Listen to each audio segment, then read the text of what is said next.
ಕ್ರಿಸ್ತನು ಆತನ ಬಳಿಗೆ ಬರುವವರಿಗೆ ಯಾವತ್ತೂ ದೂರ ತಳ್ಳುವುದಿಲ್ಲ.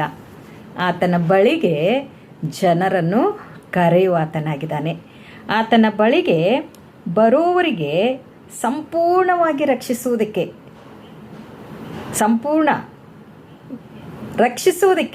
ಆತನು ಶಕ್ತನಾಗಿದ್ದಾನೆ.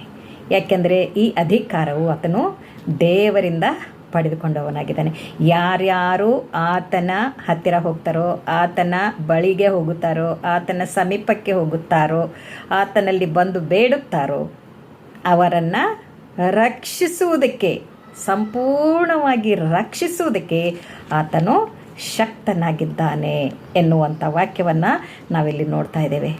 ಅಷ್ಟೇ ಅಲ್ಲದೆ ಅವರಿಗೋಸ್ಕರ ವಿಜ್ಞಾಪನೆ ಮಾಡುವುದಕ್ಕೆ ಯಾವಾಗಲೂ ಬದುಕುವನಾಗಿ